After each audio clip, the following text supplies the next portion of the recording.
Hello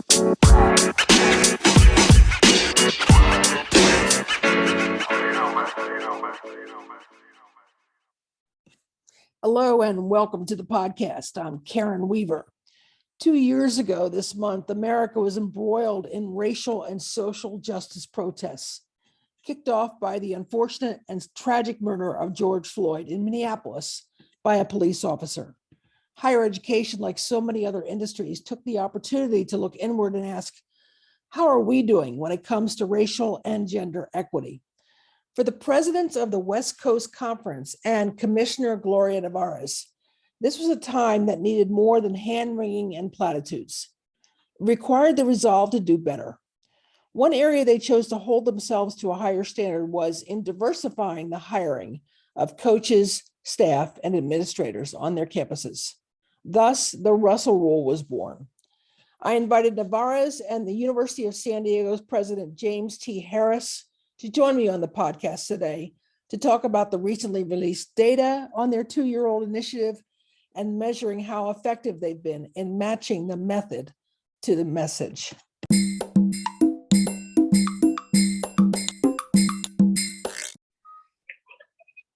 Welcome to the podcast, Gloria and Jim. Hi there. Thank you so much, Dr. Weaver. Really happy to be with you today. Hi, Dr. Weaver. Thank you for having us. Glad to have you both. This is such a great topic. I'm so thrilled that we can talk about it because you're 1 year into this, something that the West Coast Conference calls the Russell Rule. Gloria, you and the commissioner and the presidents work together to set things like bylaws, finances, and governance of the whole conference.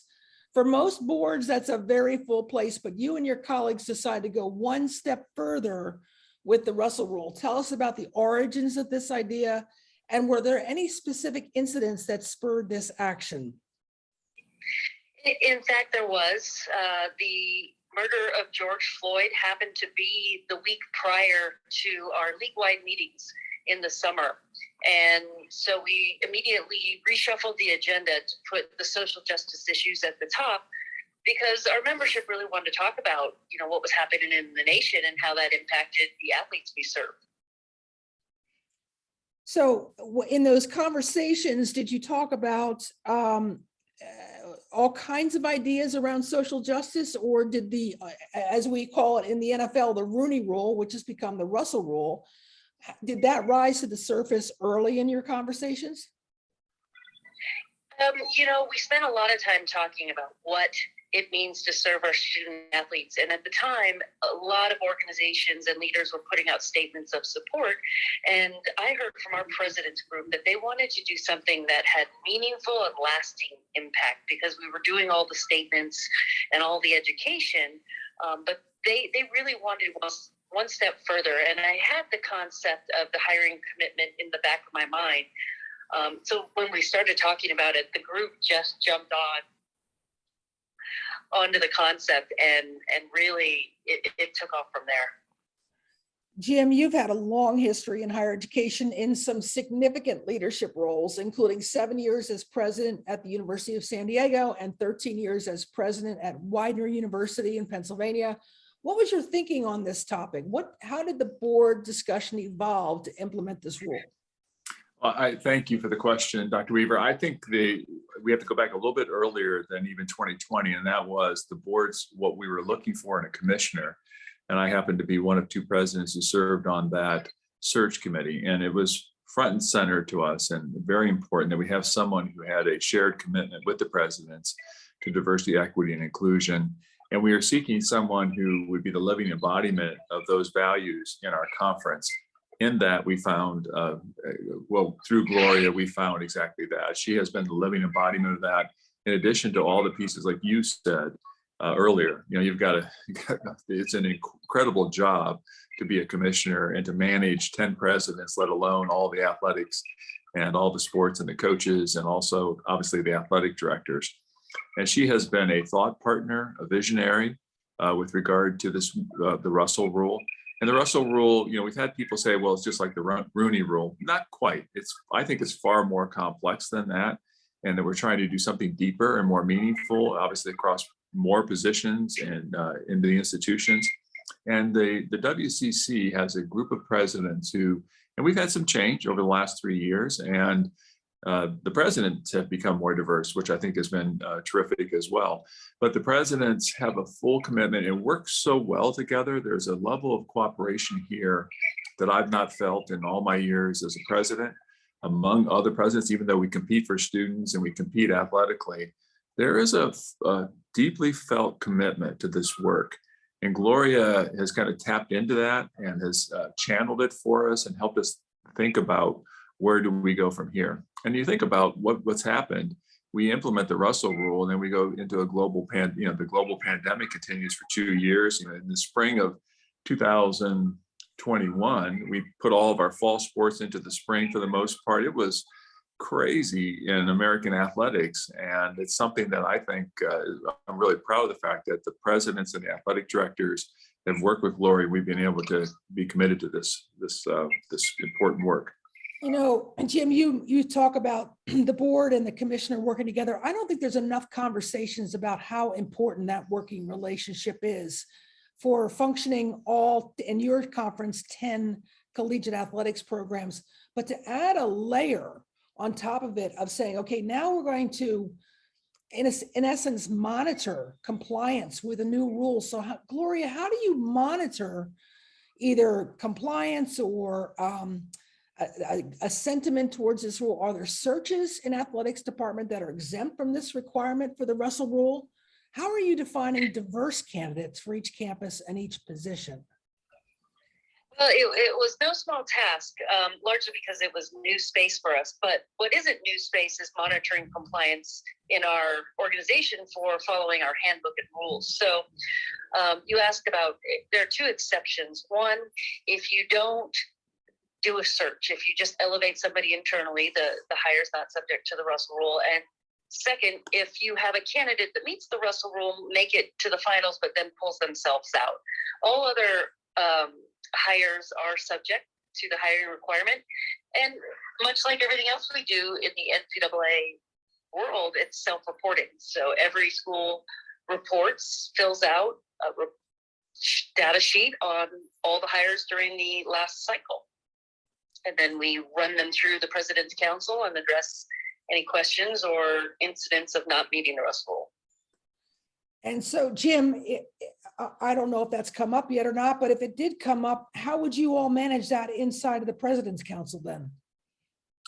Go a little bit deeper on that question. How would we manage what? Let's say you've got somebody who's clearly violated the spirit of the Russell Rule and bypassed the normal hiring processes. How would the presidents handle that?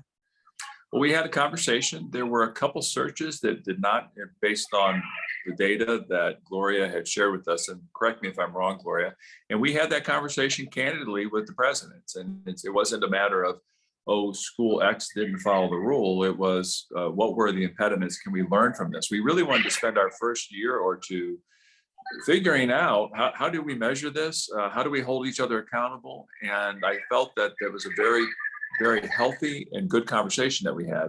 Is that how you view it, Gloria? Yeah, and I think, year one, obviously there was a lot of learnings through the process. Everything that comes to the presidents, has a whole scope of ways they can look at it. So there's not a prescribed penalty, but we have a penalty structure that applies to everything from sportsmanship on the court to Russell Rule. So first incident could, no pattern of past behavior could be a private warning.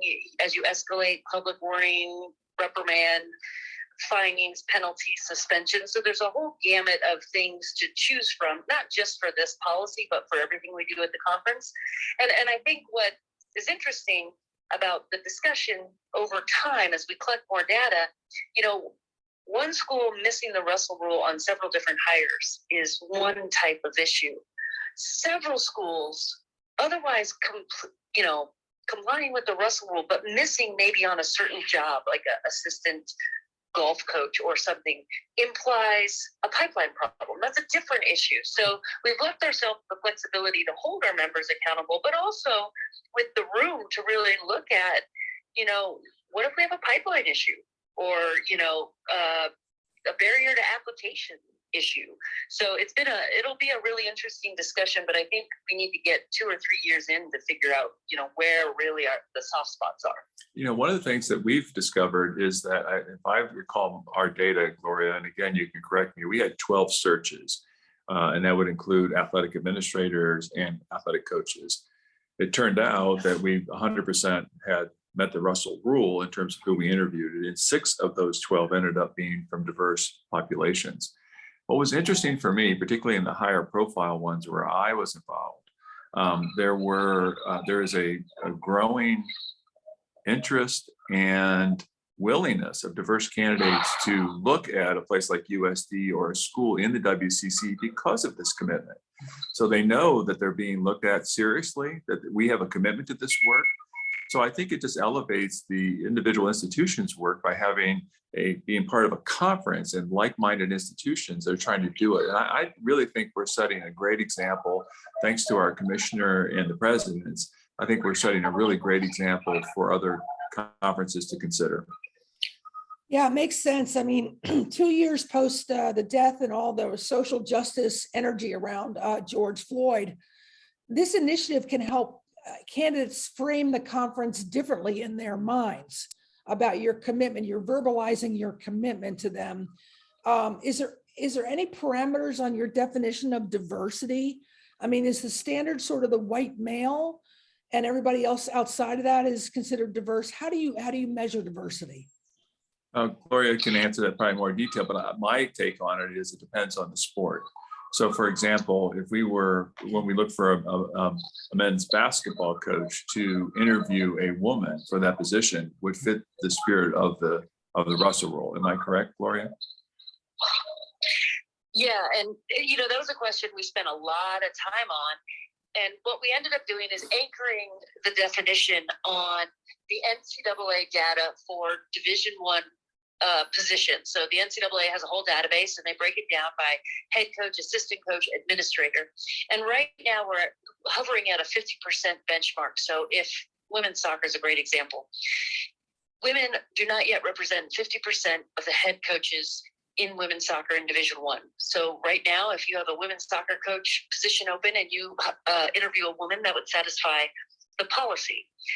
And conversely, as Jim mentioned, women coaching men's sports is, really a space that we haven't really populated with women in the college world. So that would satisfy as well. Our question going forward, and we still haven't figured this out, we need to spend some more time here, is 50% the threshold that we're aiming for of women over women's sports, or men coaching or leading men's sports. And that's a deeper philosophical question we need to spend some time on. But for now, we're hovering around that 50%, both race, gender, and then, a school could make an argument for a different type of diversity depending on their own geographic needs or makeup. So, for example, we are a religious league. In the case of BYU, someone not of the Mormon faith would probably constitute a religious diversity, but it would be a case-by-case basis. The school would make the argument, the presidents would review those types of hires, or interviewees. Got it. Jim, I know I read through your 5 task forces for your strategic planning on campus.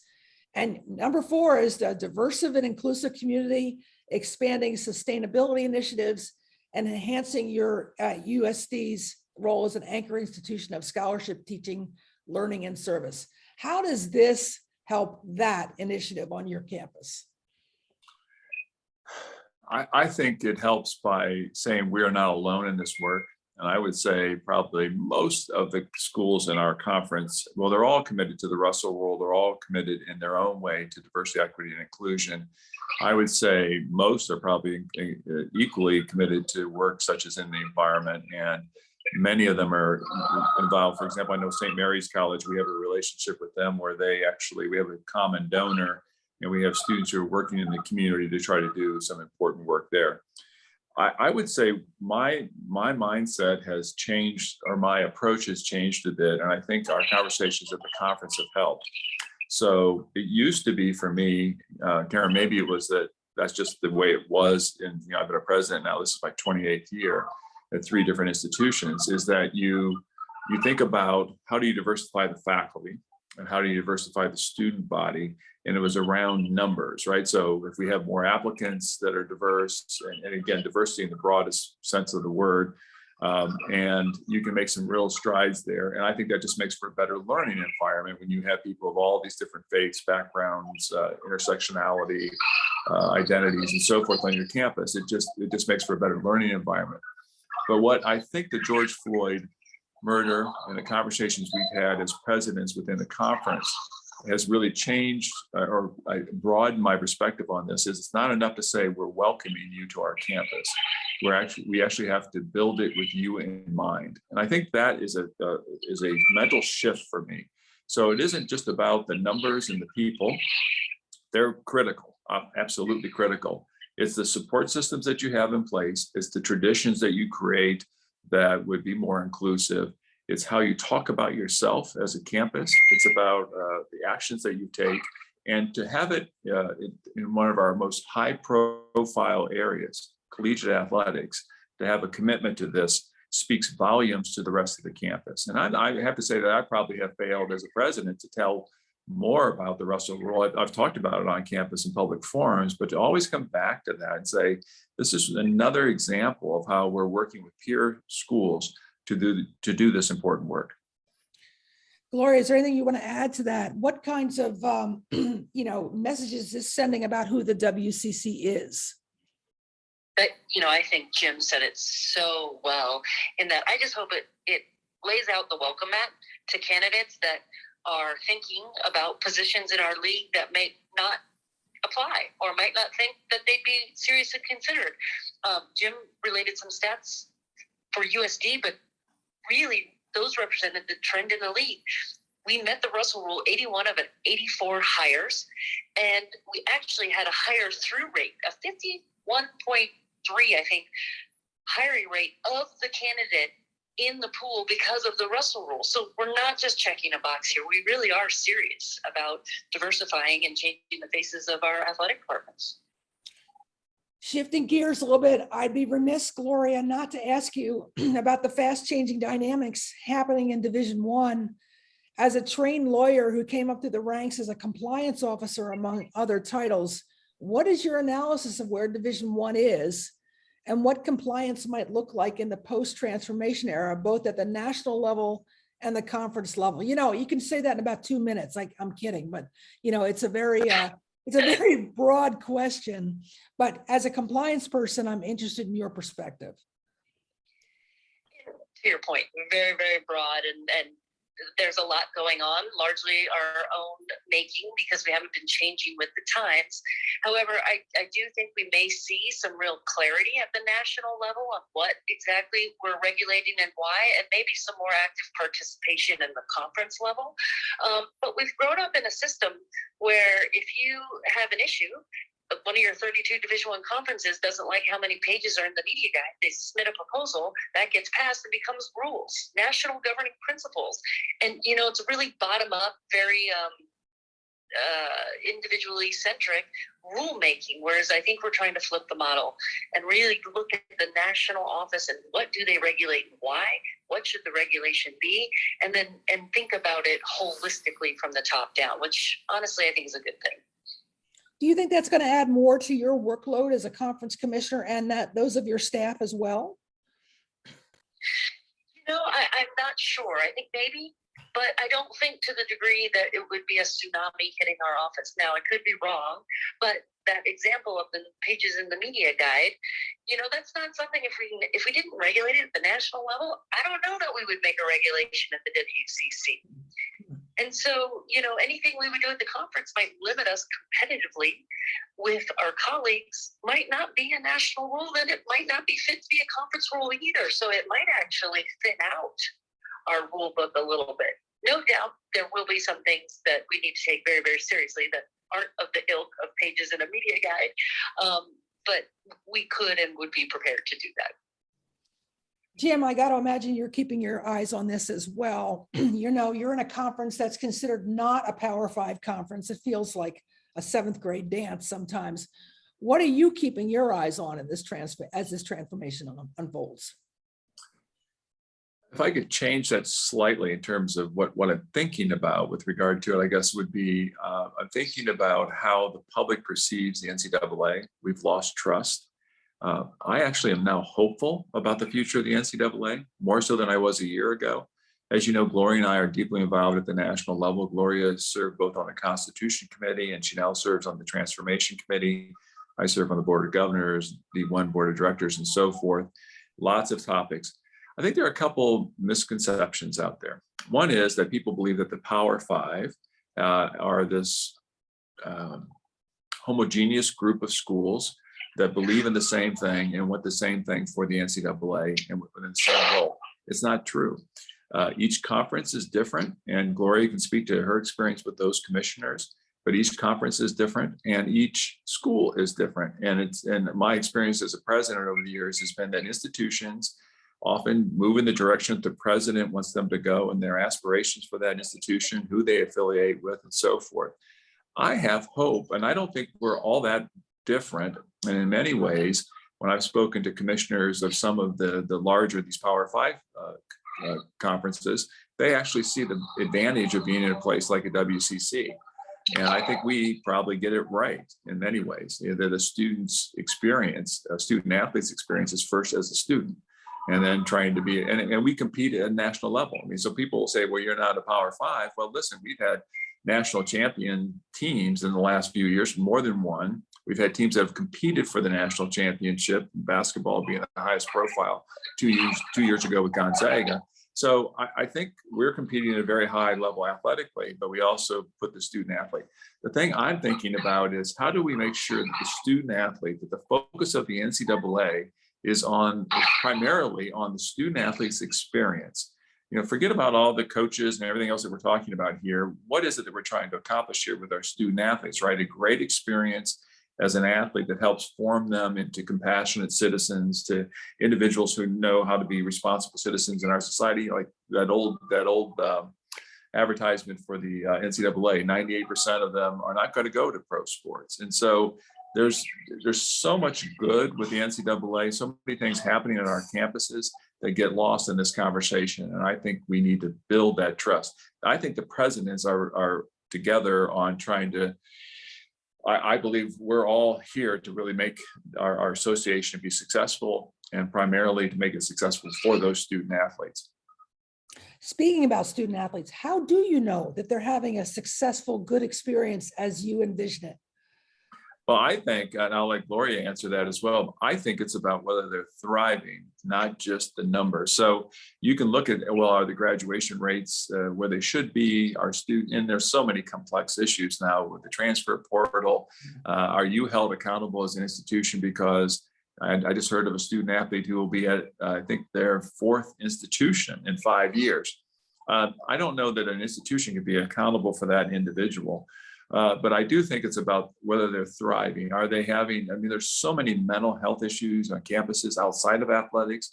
It manifests. We saw what happened in the pressure that some student athletes have. Unfortunately, that suicide and some other things that were high profile. I think we have to look at that as whether or not we're being successful. And on that measurement, American higher education is failing. I think that we have to do more for the mental health of our students, and student athletes are not exempt from that. So I don't know, Gloria, what are your thoughts? I couldn't agree more. And I would add, once all those bases are covered, winning, as a former student athlete, winning is really what student athletes are striving for and achieving. And that's what I love about the West Coast Conference is, we have the same issues and struggles as other leagues. And we are part of what folks call mid-major, but we still provide great experiences, and our teams compete nationally. It makes sense. And yet it feels so hard sometimes to articulate why people should understand there are nuances across, even as Jim, you said, inside of the Power Five conferences themselves. Jim, my last question for you is, as a former Division III president, how has your transition to the presidency been to a Division I institution? What's that been like?